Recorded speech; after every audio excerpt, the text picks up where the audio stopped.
of our new city center. There's a parking structure that we're building, but we're wrapping it with retail at the bottom, so it's still an interesting walk when people walk past it. We don't want them to think, oh, I don't like this walk. I'm not walking, I'm driving. We want them to look in those windows of those stores and enjoy the walk. There's another before and after picture of a petrol station. We got the company to actually put the pumps in back of the building so that it looked better from the street. So much of it is about city design because a city should be beautiful places. And there's a mechanic shop, and that was an old petrol station. And instead of adding on to it and putting the bays, we got the bays facing the back, beautiful building facing the street. So that helped the value of properties in the area.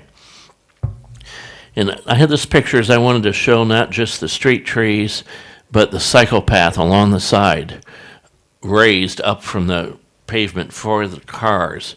Because again, I think we've built 170 miles of bike and cycle and pedestrian trails within the last 20 years so that people from any neighborhood in the city can get to the city center.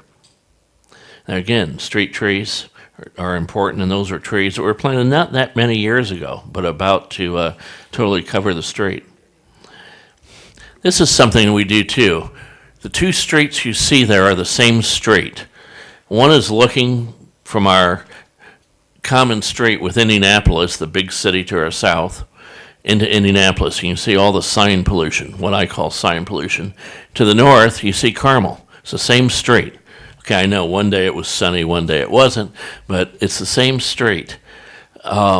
And we think it looks so much better without the signs, so we don't allow the signs along the street so you can see the greenery and the trees. Again, you can see this is a new street. We left some of the old forest in the middle of the street. There's another piece of pavement on the other side for the cars going the other way. This was taken very early in the morning. There is usually a lot of traffic on it. But this is the cycle path, again, raised away from the vehicular or car and truck portion of the street. One of the things we do with our streets, and you must do this here too because the main street coming from the airport was very clean, we have 4 of these big trucks that clean the major streets every week. And it throws down a little bit of water, and the brushes scrub it. Then there's a huge vacuum in the back that draws or sucks up any trash there might be. This is something we do too. I don't know if it would work in other places, but criminals, these are all criminals who have been convicted of minor crimes. And so as part of their community service, instead of going to jail, they go out with a guard and they pick up trash for so many hours on the weekend. These might be people who drink too much alcohol and then drive. Not serious criminals, but people who have made minor mistakes.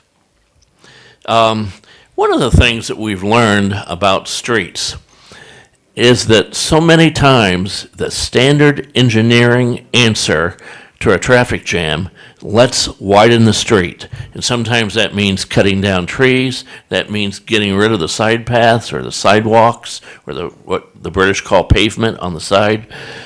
And we have approached it very differently. We have put circles at almost all of our intersections. As a result, we don't let people make U-turns until they get to the circle, and that speeds up traffic. And a circle, a roundabout, can move 5 times the amount of traffic per hour that a traffic light can. And so if we can keep the intersections flowing, we find we don't have to widen the roads as much. And then we have room for the sidewalks. Plus, then safety, we have an 80% reduction in injury accidents with the roundabouts. Nobody in this room's ever sped through a yellow light, correct? I didn't think so. I haven't either. But we know people do. And then the question is when there's that 1 out of a million or 3 out of a million are going to be, it's the human error rate, are going to be in an accident. Is it a high-speed accident or a slow-speed accident? And because it's a slow-speed accident, or you can avoid it altogether because people are going slower, it's safer. A stoplight in America costs about $150,000. I avoid that cost. And here's the more subtle thing that people don't think about. The cars idling at a stoplight are burning fuel, and they're wasting fuel. And then starting from a total stop takes much more fuel than starting from 15. It's the law of momentum from physics, if you remember your physics class. Going from 0 to 15, for instance, takes far more energy than going from 15 to 30. And it's because there's already momentum built up when you go from 15 to 30. So our city engineer has estimated each one of our almost 100 roundabouts saves about 25,000 gallons of petrol or gasoline per year. That's a lot. And it's a lot of savings for the public, too. They don't have to buy that fuel. So this is all talking about what I just said. So I'm going to skip through a little fast. Of course, the newspaper, since we're here at the wonderful sponsorship of the station, but this is what my local newspaper did. They ran a series of cartoons. I'm in most of them. They drew me very fat and short. When they draw a picture of you and your desk is here and I'm below the desk, I think that makes you look short. But this one is, you can see what it says. Newly discovered molecular structure. Is it a decorative tile pattern for your bathroom or a street map of Carmel? So we're unlike any other city. Nobody else in the United States has built, a city of any size has built the number of roundabouts we have. And there's one of our roundabout interchanges. Again, the bottom left is a picture very early in the morning, and there's not too much traffic yet, but by rush hour it would be backed up for miles, and we replaced it with a separated roundabout interchange, which works very, very well. Pedestrians. Oh, these are what we call big box stores in the States. Do you see anybody walking to them? They're out at the edge of town. This is not Carmel, by the way, but these have been built in cities across the United States. And you have to drive to get to them. We've said no to them in Carmel. We don't want development like that. So there is a big box store, but you can see it's built into a downtown area, and there's a fountain in front of it and a small park. And see, it's still a very big store, but the parking is either underground or behind the buildings to encourage walkability. This is one of my favorite slides. And what it is really a comment on our culture. Look at it carefully. That's a fitness store. Those gentlemen have paid money to be able to go there and work out, to get on a treadmill machine. And what are they doing? They're riding the escalator up as opposed to taking the stairs. But I just think this illustrates so well the problem with the way we have designed our cities. Nobody walks anywhere in some cities in the United States. They're going, 100 feet. They get in their car. I was with somebody the other day, and they wanted to go to a store across a big parking lot, and they were going to move their car to the other side of the parking lot. And I said, let's just walk. Oh, I didn't think of that. And so we're trying to change that culture by good city planning and good city design. One of the things we did to get to our 175 miles of cycle tracks, this is a road just for walkers and bicyclists. And it's a former rail bed. And so the train no longer runs on it. It was removed about 40 years ago. We reacquired the property and made it into a walking path, which connects many of our major areas and several of our parks as well.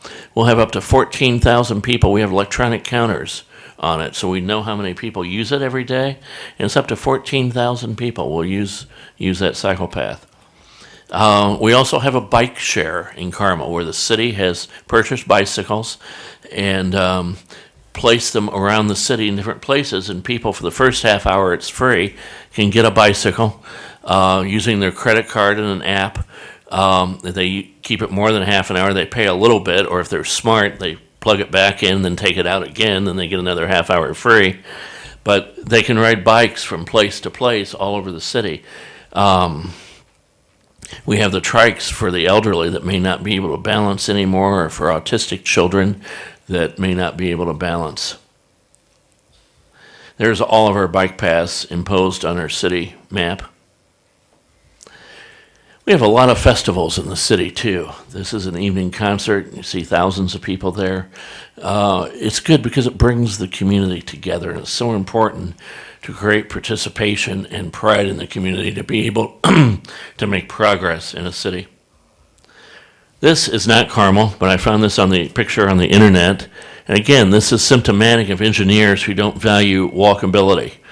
I'd like to meet the engineer that destroyed that sidewalk. Why put that pole right there? It doesn't have to go there.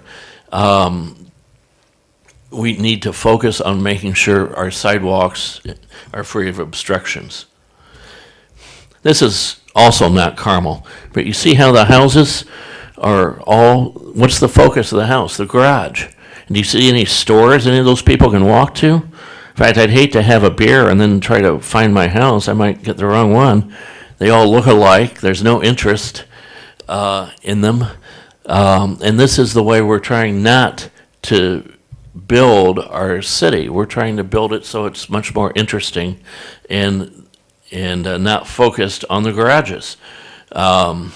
Here's Carmel. And you see, again, narrow lots so that it's more walkable, but the garages are behind the house. They're served by a lane from behind the house. This area is called the Village of West Clay. It is built in a very traditional manner. But you see the front porches, so people can talk to people on the street and talk to people on the next porch. So these are the principles that we use when we design the city. We focused on mixed use and not segregating the uses. We're focused on building our city for people, not cars. That major buildings need to be monumental, beautiful buildings that inspire people.